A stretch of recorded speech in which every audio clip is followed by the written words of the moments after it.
ஆனால் ஒன்றை மட்டும் கூறிக்கொள்ள ஆசைப்படுகிறேன். 1000-லே ஒருவனாக இருக்கத்தான் எல்லோரும் ஆசைப்படுவார்கள்.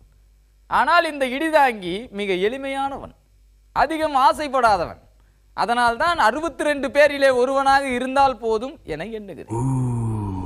அது என்ன 62 பேர் என்று கேட்பவர்களுக்காகத்தான் இந்த அருஞ்சொற்பொருள் விளக்கத்தை அருமையாக திட்டியிருக்கிறேன். அதாவது உலகின் பாதி சொத்து 62 பேர்களிடம் குவிந்து கிடப்பதாக ஒரு புள்ளி விவரம் சொல்லுகிறது. ஏழைகள் ஏழைகளாகவே இருக்க பணக்காரர்கள் பெருத்து கொண்டே போகிறார்.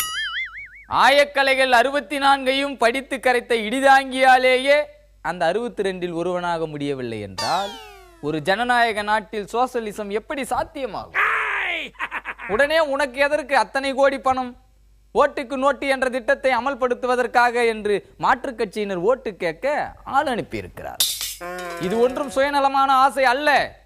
அத்தனை நோட்டு கையில் இருந்தால் இந்த இடிதாங்கியின் கட்சியினர் கோட்டு சூட்டு போட்டு வல்லரசு கட்சியினராக மாறிவிடுவார்கள்.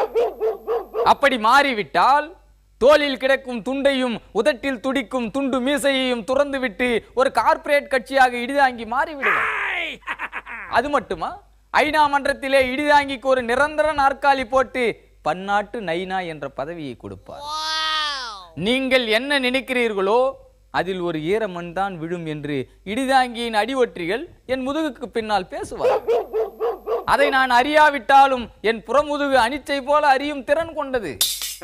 ஆனாலும் கவலை இல்லை, எனது பொது வாழ்க்கை பொளந்து கட்டுவதற்கு இதோ நேரமும் காலமும் கைகூடி விட்டது. வாக்குச்சாவடி வாசம் மூக்குக்கு நேராக வரத் தொடங்கிவிட்டது. இனியும் காலதாமதம் வேண்டாம். அடுப்பில் ரசம் கொதிக்கும் முன் நம் வசம் கோடிகள் பல வந்து சேர வேண்டும்.